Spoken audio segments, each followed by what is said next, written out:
Yeah, so I have shared this PPT in the group. I hope now it is visible. So जो हमने last time छोड़ा था, हमने यहाँ पे छोड़ा था,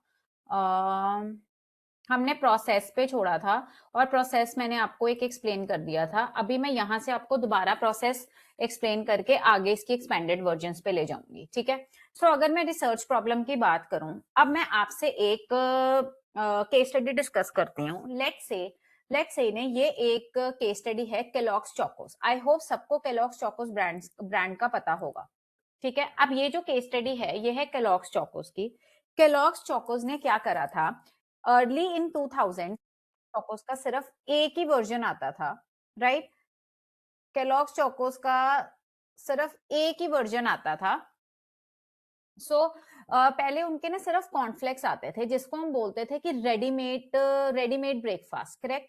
सो यूएस में ये कैलिफोर्निया में ये केस स्टडी की गई थी. और वो केस स्टडी क्या आपको बता रही थी, वो केस स्टडी आपको ये बता रही थी कि जब अर्ली इन 2000 कैलॉग्स ने अपना रेडीमेड ब्रेकफास्ट शुरू करा, so many of the people were the view कि यस, जो आपको पता ही है कि इंडियन एंड अब्रॉड के लाइफस्टाइल में काफी डिफरेंस रहता है. सो वहां पे क्या था कि उन्होंने जब अपने चोकोस निकाले, देवर प्लेन कॉर्नफ्लेक्स. ठीक है. So people what people used to do is readymade cornflakes का बोल में डालते थे एंड अंदर से रेडीमेड स्किम मिल्क निकाला एंड वो टेट्रा पैक वाला मिल्क एंड उसमें डाल के फटाफट खा के अपने ऑफिस को चले गए. करेक्ट. अब ये तो एक वर्जन थी. अब नेक्स्ट वर्जन जो मेरे पास आ रही थी वो क्या थी कि केलॉग्स चोकोस ने देखा कि कुछ केलॉग्स ब्रांड ने देखा कि कुछ ओवर द टाइम में जो उनकी सेल्स थी वो डिक्लाइन होनी शुरू हो गई. अब due to over the time में उनकी जो सेल्स थी वो डिक्लाइन होनी शुरू हो गई. तो सेल्स डिक्लाइन होनी आइडली क्यों शुरू हुई, तो सेल्स डिक्लाइन होनी इसलिए शुरू हुई, उन्होंने एक प्रॉब्लम आइडेंटिफाई करी कि पहले तो हमारी जो रेडीमेड ब्रेकफास्ट का ब्रांड था वो तो बहुत चल रहा था, पर ओवर द इयर्स आके एक साल उनकी सेल जो थी वो स्टेगनेंट हो गई, रुक गई. एंड दूसरे साइड में जो उनकी सेल्स थी वो अगले सालों में डिक्लाइन होनी शुरू हो गई. सो ये उनकी एक प्रॉब्लम थी. उसके लिए उन्होंने एक रिसर्च टीम हायर की एंड जब उन्होंने they have hired that research team, so what they have found is कि उन्होंने एक प्रॉपर डिटेल्ड स्टडी करी कि लोगों ने कैलॉग्स को क्या खाना बंद कर दिया है. फिर उन्होंने उस प्रॉब्लम को स्टडी करा एंड उस प्रॉब्लम जो उनकी रिसर्च टीम थी उन्होंने they have studied the problem and after studying the problem they what have gone through is कि कैलॉग्स में एक प्रॉब्लम आ रही है, लोगों को जो टेस्ट है प्लेन का वो फीका लग रहा है. उन्होंने ये प्रॉपर स्टडी करी. अब ड्यू टू उनको टेस्ट फीका लग रहा है तो रीजन इज कि टेस्ट फीका क्यों लग रहा है, करेक्ट. अब अगर मैं टेस्ट फीके की बात करूं, सो टेस्ट फीका लग रहा है,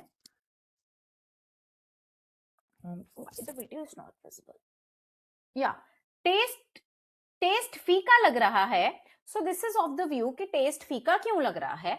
तो उन्होंने बहुत सारी रिसर्च के बाद पता चला उनको कि जब टीम ने रिसर्च करी कि जो केलॉग्स का टेस्ट है वो बिल्कुल फीका है एंड उसमें कोई फ्लेवर्स ऐड नहीं है, लोगों को उसमें फ्लेवर लाने के लिए अलग से फ्रूट्स वगैरह कट करके, ड्राई फ्रूट्स कट करके उसमें डालने पड़ते हैं.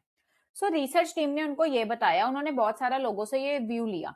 सो जब उनको फ्रूट्स, ड्राई फ्रूट्स डालने पड़ते हैं तो वो उनका डबल द टाइम लेता है. इससे अच्छे वो कहते हैं कि हम कुछ घर पे सैंडविच बना के ना ले जाएं, तो फिर कैलॉग्स का क्या फायदा.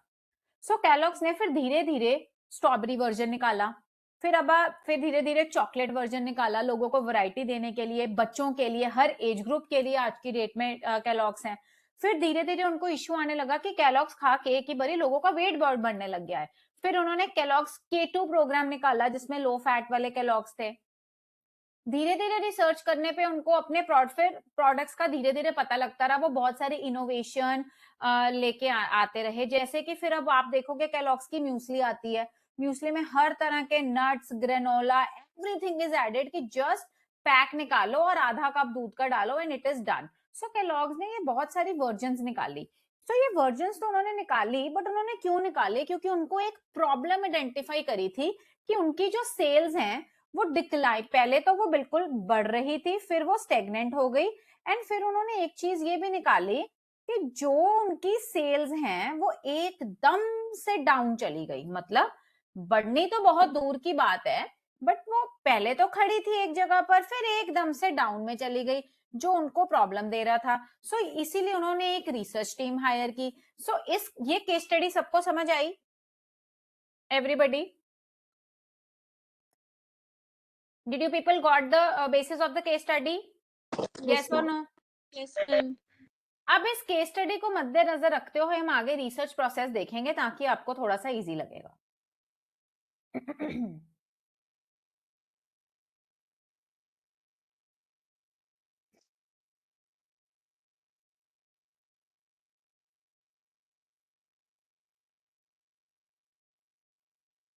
जी, तो सबसे पहले research process goes as like, research process के पहला है प्रॉब्लम आइडेंटिफिकेशन। अब इसमें उन्होंने प्रॉब्लम क्या आइडेंटिफाई करी? उन्होंने करी कि हमारी सेल्स जो है पहले कांस्टेंट थी, फिर वो डिक्लाइन कर रही थी। दूसरा, उन्होंने देखा लिटरेचर रिव्यू। लिटरेचर रिव्यू मतलब एक रिसर्च टीम हायर करके उन्होंने रिव्यूज देखे। Third one is formulation of objectives.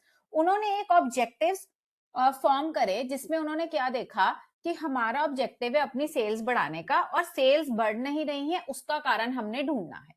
फिर उन्होंने रिसर्च डिजाइन करा। रिसर्च को डिजाइन करना पड़ता है, ये थोड़ी है 5 बंदे लोगों के घरों में भेज दो, no, they have a particular research design जो आगे आपके सिलेबस में है, explorative research design and descriptive research design. फिर उन्होंने डेटा कलेक्ट करा। जब वो डेटा कलेक्ट करके उनके पास आ गया तो उन्होंने उसको एनालाइज करा कि कहां पर प्रॉब्लम है। अब डेटा कलेक्शन के तरीके आगे करेंगे। ये पूरे रिसर्च प्रोसेस में आपका पूरा बीआरएम का सिलेबस है। प्रॉब्लम आइडेंटिफाई करी, तरीके क्या हैं, लिटरेचर रिव्यू करा, कौन करेगा, लिटरेचर रिव्यू है क्या। Then is formulation of objectives. Objectives की ऑब्जेक्टिव्स को फॉर्मुलेट किया गया, ठीक है, कि ऑब्जेक्टिव्स को फॉर्मुलेट किया गया कि हम ये रिसर्च कर क्यों रहे हैं। फिर था जी research design. So research design को ये देखा गया कि दो टाइप का है, एक्सप्लोरेटिव एंड डिस्क्रिप्टिव, कि किस तरह की रिसर्च लगाएं। फिर नेक्स्ट इज डेटा को कलेक्ट कैसे करें। अब डेटा को अगर कलेक्ट कर लिया है, प्राइमरी डेटा कौन सा है, सेकेंडरी कौन सा है, टर्शरी कौन सा है, इन सबके आगे टाइप्स पढ़ेंगे। फिर डेटा जब आपके पास आ जाता है उसे प्रॉपर एनालाइज करेंगे। डेटा को जब हमने एनालाइज कर दिया फिर उसकी रिपोर्ट राइटिंग करेंगे, करेक्ट। सो ये इंश्योर करता है आपका बिजनेस रिसर्च का एक प्रोसेस। अब इसको मैं सब्जेक्ट, इसको मैंने स्टेप वाइज बांटा हुआ है, छोटी छोटी चीज लेके, ताकि आपको पता लग जाएगा। पहला है प्रॉब्लम आइडेंटिफिकेशन। सबसे पहली प्रॉब्लम आती है कि अगर तो प्रॉब्लम आइडेंटिफाइड नहीं है, that means poorly defined problem है। तो अगर तो प्रॉब्लम आइडेंटिफाइड नहीं है, प्रॉब्लम कुछ और है, रिसर्च कुछ और कर रहे हो, डजंट सूट्स वेल। प्रॉब्लम कुछ और है, रिसर्च कुछ और कर रहे हो, सूट ही नहीं करेगा, ठीक है। फिर जैसे फॉर एग्जाम्पल, इंस्टेड ऑफ स्टेटिंग की सेल्स लो हैं, मतलब आप सिर्फ ये बोलोगे सेल्स लो हैं, आप एग्जैक्ट बताओ कि यार सेल्स हमारी 15% से पिछले साल से नीचे गिरी हैं। अगर आप एग्जैक्टली प्रॉब्लम नहीं बताओगे तो उसको सॉल्व करने में भी प्रॉब्लम होगी, right. So next is literature review. Literature review क्या है? जैसे अब आपको कैसे पता चला कि आपकी स्टडी, आपकी जो सेल्स है वो 15% लो है? आपने अपनी प्रीवियस स्टडीज को रिव्यू करा, study previous research theories, industry की रिपोर्ट्स को पढ़ते हुए क्या हमें कमी थी, वो हमने गैप्स को आइडेंटिफाई करा, इसीलिए उसकी हमने लिटरेचर रिव्यू करी।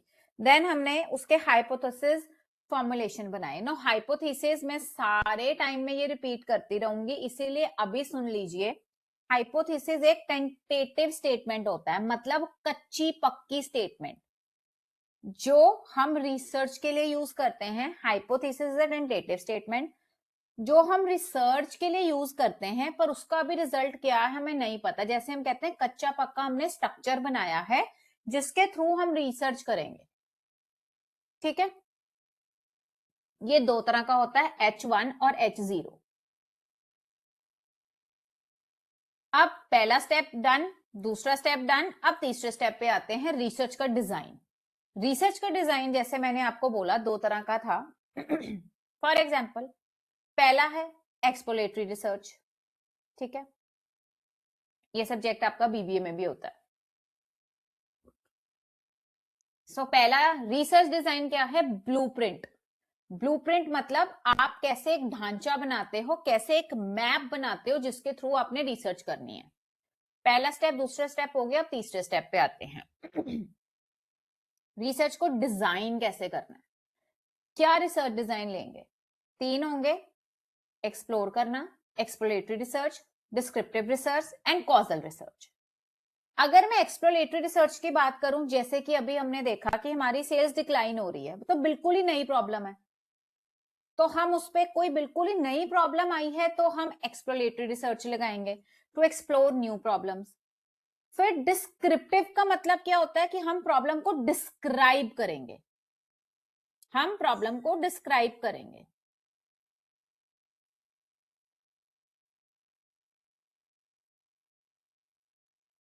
Somebody has raised hands in the classroom.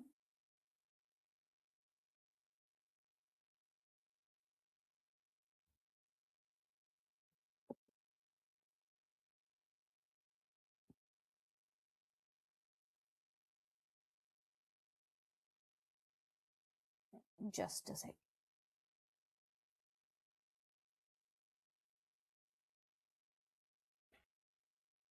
Just a second. There is some issue.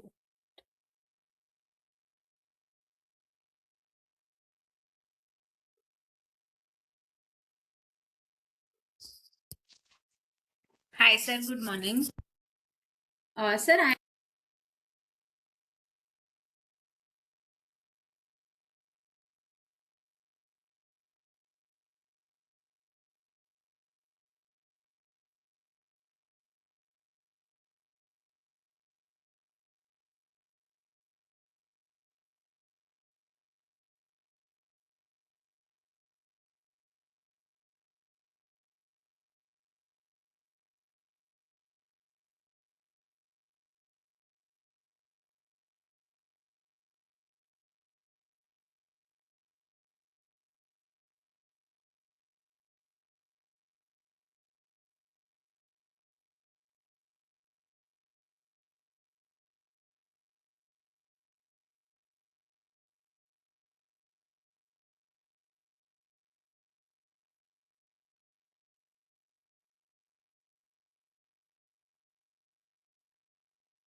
या I was here at the types.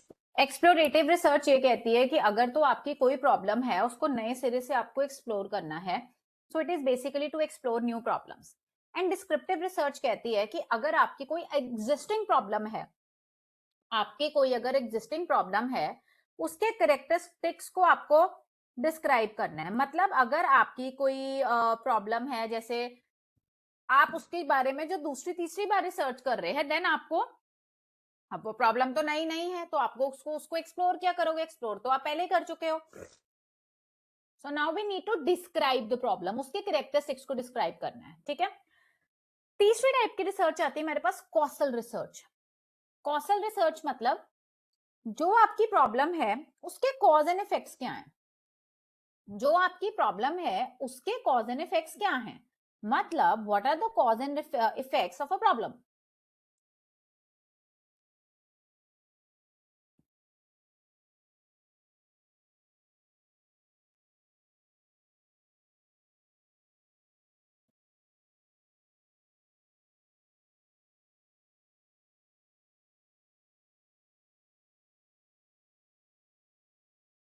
या then what are the cause and effects of the problem, ठीक है। अब for example test करना कि जब आप मान लीजिए आपको अपनी किसी चीज की एडवर्टाइजमेंट करनी है, अब आप एडवर्टाइजमेंट क्यों करते हो, अपना प्रोडक्ट चलाने के लिए, ठीक है।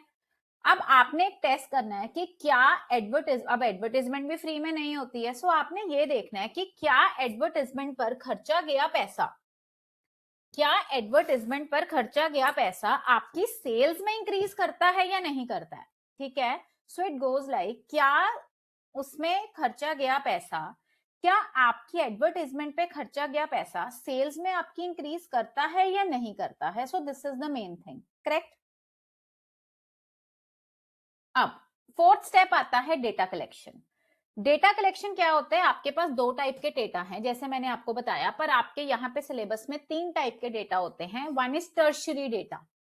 प्राइमरी डेटा वो होता है, guys just have a conversation with me once. आपको मैं ये रिसर्च प्रोसेस मैंने पहले आपको केलॉग स्टडी के थ्रू समझाया, फिर मैं एक एक स्टेप आपको एक्सप्लेन कर रही हूँ क्योंकि ये बेसिस हैं आपके बीआरएम के। क्या आपको समझ में आ रहा है what I am saying?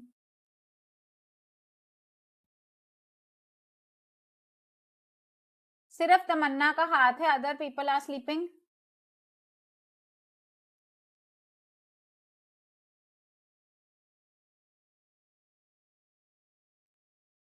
Step 4 आता है, दो तरह का डेटा रहता है, primary data, secondary data and tertiary data. अगर मैं प्राइमरी डेटा की बात करूं, सो प्राइमरी डेटा का मतलब होता है कि पहले जो आपको फर्स्ट हैंड डेटा मिलता है, मतलब मान लीजिए आप मौके पे गए हैं, जगह पे गए हैं, जो आपको वहां से डेटा मिलता है, आप अपनी आंखों से देखते हैं, सर्वे करते हैं, फर्स्ट हैंड पहले स्टेप में डेटा लेते हैं, वो प्राइमरी डेटा बोलते हैं उसको।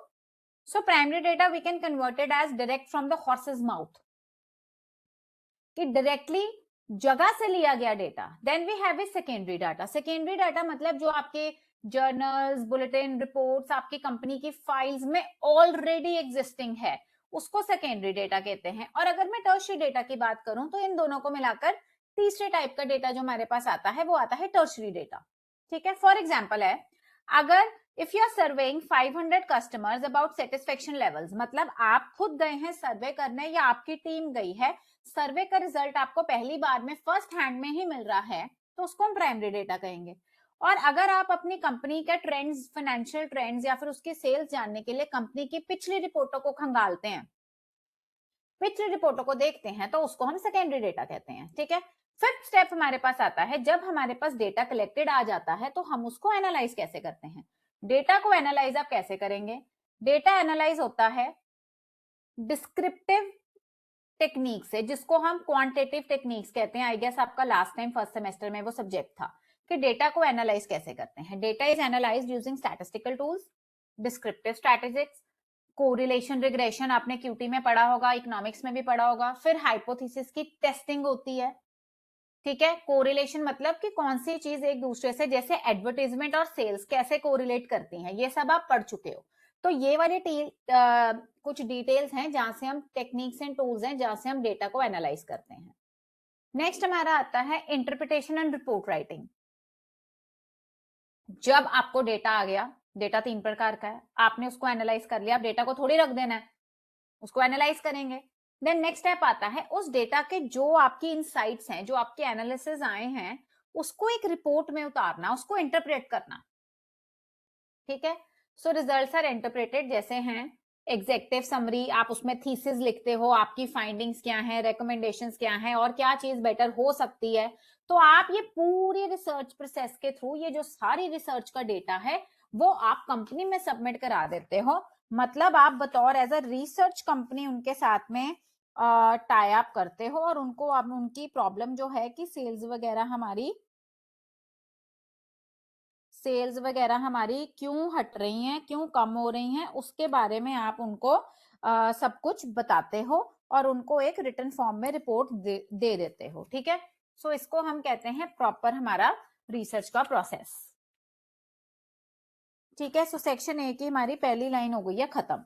अब हम आते हैं जी रिसर्च डिजाइन्स के बारे में बात करते हैं, और ये रिसर्च प्रोसेस थोड़ा सा एक्सपैंडेड वर्जन में दिया गया है, वो भी ये पीपीटी में आपके साथ ऑलरेडी शेयर कर चुकी हूँ। ठीक है, अब नेक्स्ट आते हैं।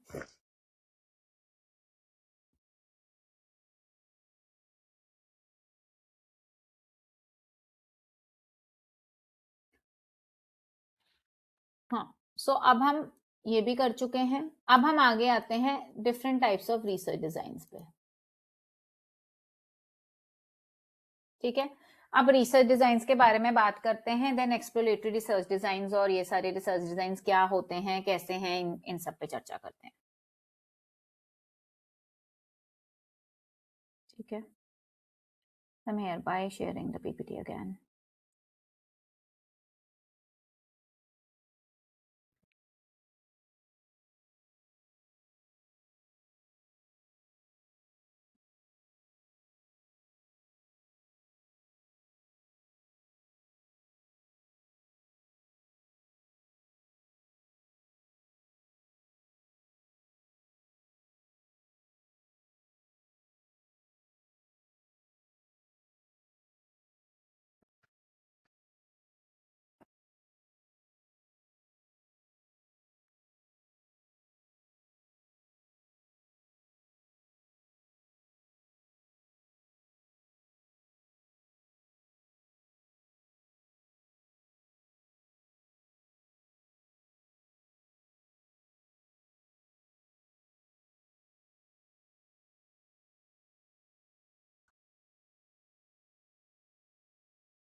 ओके, क्योंकि रिसर्च प्रोसेस आपके जो सिलेबस है उसमें आना बहुत इंपॉर्टेंट है, मैं बार बार बता रही हूँ, रिसर्च प्रोसेस आना ही आना है, तो इसको मैंने कुछ और एग्जांपल्स के द्वारा वो करा हुआ है, I will show you it.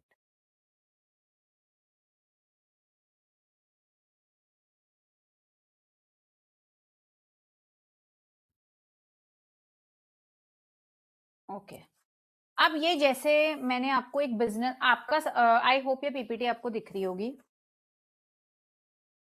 इसके बाद मैं आपके साथ में कुछ ना कुछ रिसर्च वो प्रोजेक्ट्स दिखाती हूँ आपको, और मेरे पास इसके कुछ नोट्स भी पड़े हैं, मैं अभी आपको वो भी दे देती हूँ। नहीं, नोट्स मैं आपको नेक्स्ट ही वीक सेंड करूंगी, नहीं तो सब हौच पौच हो जाएगा। सो लाइव एग्जाम्पल 1 की बात करते हैं।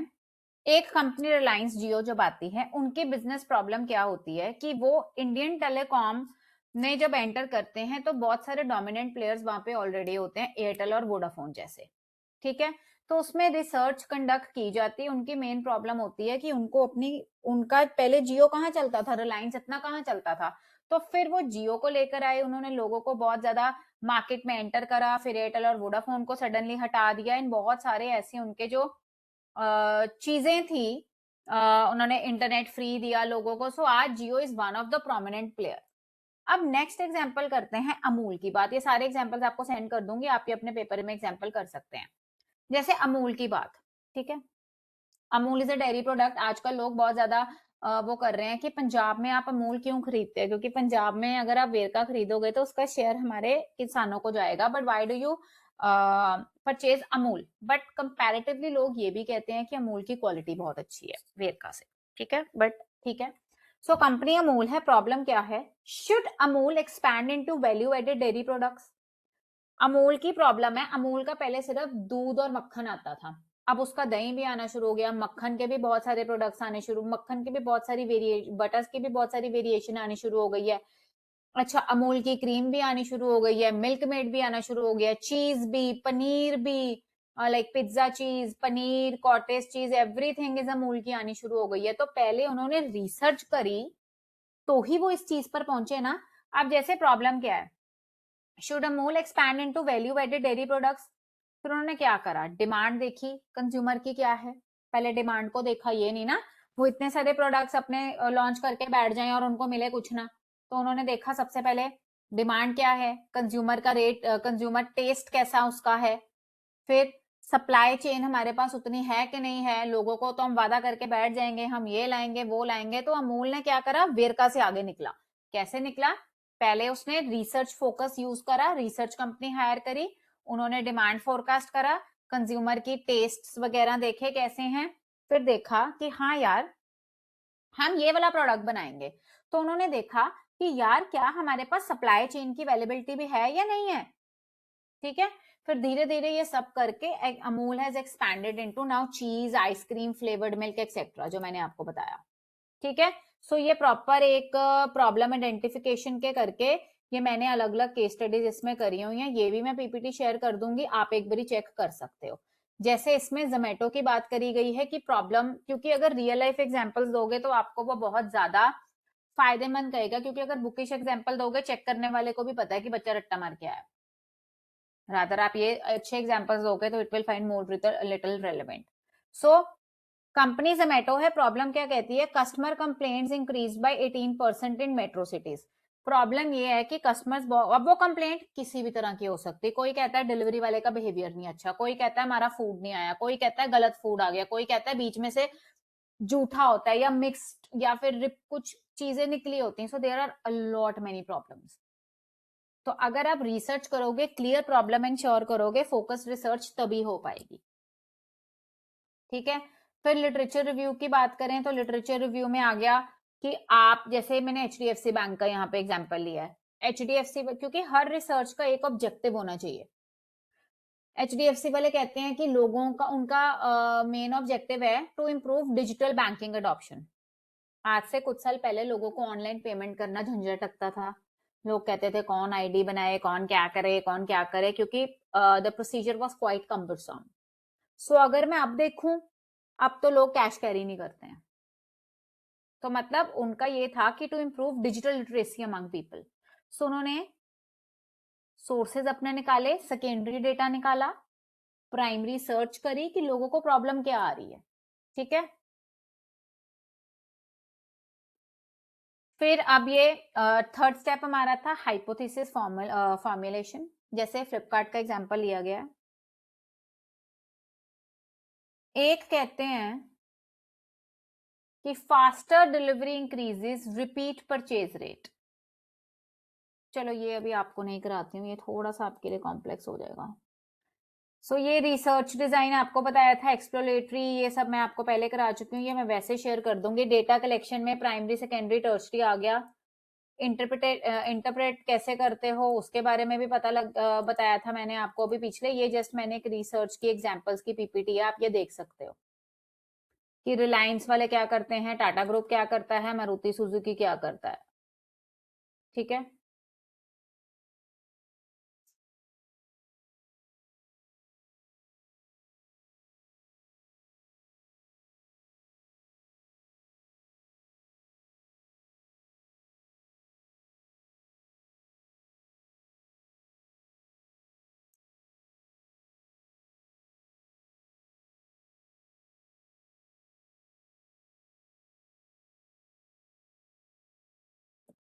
सो इसको मैं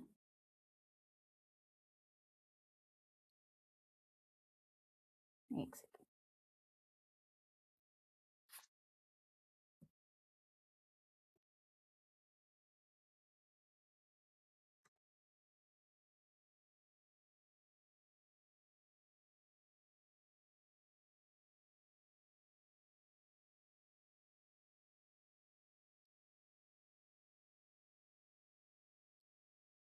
चलिए अब हम बात करते हैं रिसर्च डिजाइन्स की।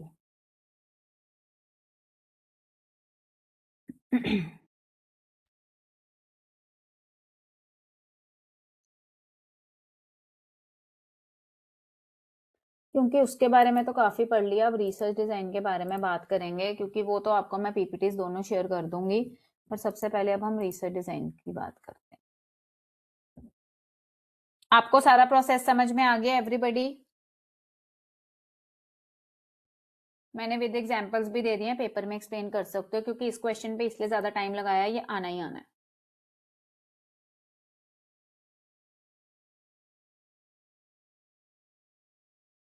चलिए, so now this is our new PPT. ये पीपीटी हमें ये बताती है कि what are the meanings of the research design. Research design एक आपका ब्लूप्रिंट होता है। अब ये रिसर्च डिजाइन किसका स्टेप है? ये रिसर्च का प्रोसेस, अभी रिसर्च प्रोसेस कराया मैंने, ये उसका स्टेप है। अब इसको डिटेल में पढ़ेंगे, आगे जाके प्राइमरी डाटा, सेकेंडरी डाटा, सबको डिटेल में पढ़ेंगे। आप समझ रहे हो मेरी बात? ये चीजें हैं, इसीलिए रिसर्च प्रोसेस पे मैंने ज्यादा टाइम लगाया। अब हम बात करते हैं रिसर्च प्रोसेस पे, इसलिए मैंने ज्यादा टाइम लगाया। रिसर्च डिजाइन क्या होता है? इट इज अ ब्लूप्रिंट और बेसिकली अ स्ट्रक्चर जो हमें गाइड करता है कि हमने अपनी पूरी रिसर्च में कैसे चलना है। ठीक है, it guides us about the collection, measurement and analysis of the data, कि हमको आगे कैसे चलना है। It helps the researcher answer research question systematically. ये नहीं कि हवा में चलते फिरते, नहीं, ये एक प्रॉपर ब्लूप्रिंट है, एक स्ट्रक्चर है जो आपको आपके रास्ते की तरफ लेके जाएगा, जो कि इंश्योर करता है प्रॉपर वैलिडिटी, डेटा की reliability and proper use of resources. ठीक है, अगर मैं बिजनेस रिसर्च की बात करूं, it helps managers make informed decisions. ठीक है, नेक्स्ट टाइम मैं बात करती हूं मैं टाइप्स ऑफ रिसर्च डिजाइन की। 3 तरह के हैं आइडली, अब यहाँ पे 3 है, पर एक हम फिर से मिसिंग कर रहे हैं, दैट इज कॉसल। तो सबसे पहले बात करते हैं एक्सप्लोरेटरी रिसर्च डिजाइन की। एक्सप्लोरेटरी रिसर्च डिजाइन जो है वो बेसिकली तब यूज होता है जब आपकी प्रॉब्लम क्लियरली आइडेंटिफाइड नहीं है, आपको नए सिरे से प्रॉब्लम को आइडेंटिफाई करना है। इसको तो हम कहते हैं एक्सप्लोरेटरी। डिस्क्रिप्टिव इज जब आपकी प्रॉब्लम ऑलरेडी एग्जिस्टिंग है, जब आपकी प्रॉब्लम ऑलरेडी एग्जिस्टिंग है, आपको उसको डीप इनसाइट से, डीप इन्वॉल्वमेंट से देखना है, उसके कैरेक्टरिस्टिक्स डिस्क्राइब करने हैं, तो वो होती है descriptive research design.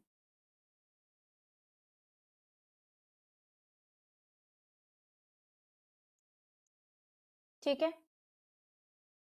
Then is experimental research design. Experimental research design क्या कहता है? It is use to test cause and effect relationships. मतलब वो टेस्ट करता है कॉज एंड इफेक्ट रिलेशनशिप्स को, जैसे एडवर्टीजमेंट और सेल्स कैसे कोरिलेटेड है। मतलब हमने कहावत सुनी होगी, जितना गुड़ डालो उतना मीठा। मतलब आप कितनी एडवर्टीजमेंट पे पैसा खर्चते हो, ठीक है, कितना आप पैसा खर्चते हो, और उसकी वजह से आपको आगे कितना और पैसा मिलता है आपकी सेल्स के थ्रू। Then is experimental. एक्सपेरिमेंटल क्या करता है? Use to test cause and effect relationships. ठीक है, एक्सपेरिमेंट की दोनों चीजों में क्या है? फिर दिस इज कॉज एंड, आपको मैंने बता ही दिया है। अदर जो टेक्निक्स होती हैं वो अगले अगले उसमें पढ़ेंगे, qualitative and secondary data analysis की टेक्निक्स। अब अगर मैं एक्सप्लोरेटरी रिसर्च डिजाइन को वो एक्सप्लेन करूं, it is basically to gain insights and understand the nature of problem. So it is used in early stages of research when only little information is available. जब बहुत कम information available होती है और कोई नई प्रॉब्लम होती है, so we need to explore around the problem. ठीक है, इसमें मेथड्स हैं literature review, expert interviews, focus groups and बहुत सारी केस स्टडीज। ठीक है, एग्जाम्पल क्या है? अगर एक कंपनी, वही मैंने आपको केलॉग्स का एग्जाम्पल दिया था, ये एग्जाम्पल उसमें बिल्कुल ठीक बैठता है। फ्लेक्सिबल है, help generate hypothesis for different studies as well.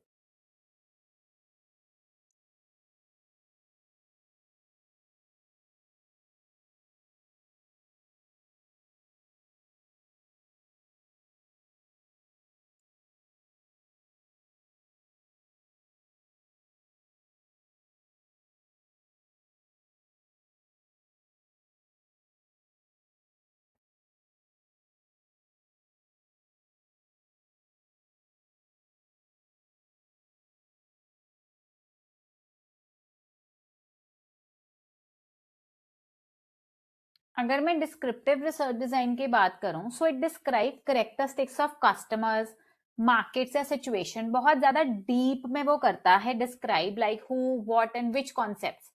Common methods रहते हैं सर्वे करना, ऑब्जर्व करना।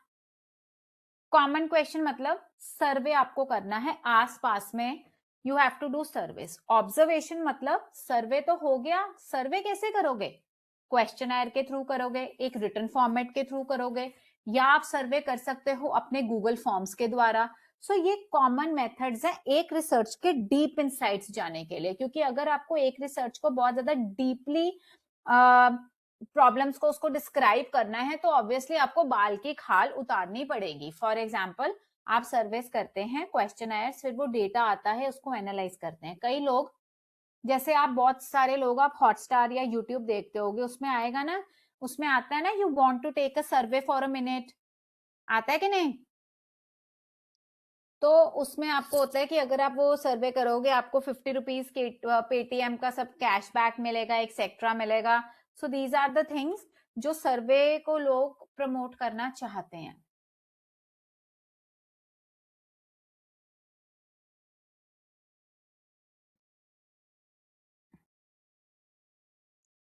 नेक्स्ट स्टेप आता है experimental research design. Experimental research design हमें जी क्या कहता है, आप दोनों, इसको कॉसल रिसर्च भी कहते हैं, इन दोनों की ये जो दोनों की रिलेशनशिप्स होती हैं किस किस की, दोनों एलिमेंट्स की, जैसे हो गया आपका एडवर्टाइजमेंट एंड सेल्स, ठीक है, सेल्स एंड कस्टमर सेटिस्फैक्शन, की जितनी आपकी कस्टमर सेटिस्फैक्शन अच्छी होगी उतनी आपकी सेल्स बढ़ेंगी।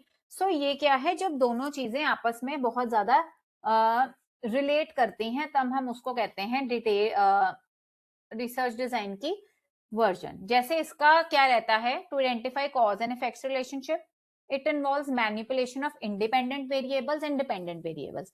अब आगे जाके आप इस बारे में पढ़ेंगे कि इंडिपेंडेंट वेरिएबल क्या होता है और डिपेंडेंट वेरिएबल क्या होता है। सेल्स एडवर्टाइजमेंट पे डिपेंडेंट है कि एडवर्टाइजमेंट सेल्स पे डिपेंडेंट है? प्लीज आंसर द क्वेश्चन, जल्दी बताओ। सेल्स एडवर्टाइजमेंट पे डिपेंड करती है कि एडवर्टाइजमेंट सेल्स पे डिपेंड करती है? सेल्स एडवर्टीजमेंट पे डिपेंड करती है। गुड, क्योंकि जो आपकी सेल्स हैं वो आपकी एडवर्टाइजमेंट पे डिपेंड करती है, ठीक है। अब आपकी जो सेल्स हैं वो आपकी उस पर डिपेंड करती है कि कितना आपने एडवर्टाइजमेंट करी और कितनी सेल्स हुई। और जो आपकी सेल्स हैं एक और चीज पे भी डिपेंडेंट करती हैं, that is your post sale services. आप कितना अच्छा कस्टमर को सर्विस के सेल के बाद अटेंड करते हैं, जिससे वो बहुत सारे लोगों को रेफरेंस भी देगा आपकी। सो ये क्या है, जब दोनों को हम मद्देनजर रखते हुए एक्सपेरिमेंट करके निकालते हैं, तो सेल्स हो गया डिपेंडेंट वेरिएबल, एंड सेल्स किस पे डिपेंड करता है? एडवर्टाइजमेंट पे। सो एडवर्टाइजमेंट क्या हो गया? Independent variable. फिर अगर मैं करूं पोस्ट सेल, जितनी आपकी पोस्ट सेल सर्विसेज अच्छी देते हो वो फिर इंडिपेंडेंट वेरिएबल है, और फिर सेल्स उस पर डिपेंड करती हैं, ठीक है। सो इसको हम कहते हैं dependent variables and independent variables, ठीक है। ये कहता है जी control group and experimental group भी इसको कहा जाता है, ठीक है। सो ये मैनेजर्स को कुछ साइंटिफिक डिसीजंस लेने के लिए बहुत ज्यादा हेल्प करता है। सो ये हम ऑलरेडी डिस्कस कर चुके हैं। की एलिमेंट्स क्या हैं? डिपेंडेंट, इंडिपेंडेंट, जैसे एडवर्टाइजमेंट है वो किसी पे डिपेंड नहीं करता है। डिपेंडेंट इज उसकी आउटकम, एडवर्टाइजमेंट का क्या रिजल्ट आता है वो आपकी सेल्स पे डिपेंड करता है। फिर कंट्रोल ग्रुप, ठीक है। फिर कंट्रोल ग्रुप इज जो पीछे से बैक स्टेज कंट्रोल करता है, एक्सपेरिमेंटल जो बीच में होता है, ठीक है। So randomisation improves accuracy and reduces the biases. अब आपके सिलेबस में एक और टॉपिक है, मैं स्क्रीन शेयर करके एक बार दिखा देती हूँ, क्वालिटेटिव टेक्निक्स इन रिसर्च। ये भी साथ ही है इसके, न्यू टॉपिक है ये, qualitative techniques in research. Qualitative focus on the descriptive concepts. So qualitative research focusing on understanding opinions, लोगों के opinions, उनकी motivation को देखना, कॉमन टेक्निक्स क्या है? क्वालिटेटिव मतलब इन डेप्थ, डिटेल्ड में। कॉमन टेक्निक्स रहती हैं इन डेप्थ में इंटरव्यूज लेना। फोकस ग्रुप मतलब 4 ग्रुप बने हैं, ए बी सी डी, एक एक ग्रुप पे फोकस करना। एथनोग्राफिक स्टडीज का मतलब होता है आपके एरिया की स्टडी पे डिपेंड करता है, ठीक है। आप किस नॉर्थ साइड की स्टडी कर रहे हो, साउथ की कर रहे हो, ईस्ट की कर रहे हो, वेस्ट की कर रहे हो। सो it is used widely in marketing and consumer behavior studies, provides rich and detailed insights। सिर्फ न्यूमेरिकल डेटा नहीं बताता है, let me take your attendance also. सिर्फ न्यूमेरिकल डेटा नहीं बताता है, ये हमें ये भी बताता है कि क्या एक्चुअली प्रॉब्लम्स हैं, क्या आई हैं, क्या आ सकती हैं। So it gives us a little more of a detailed version. This is called qualitative research.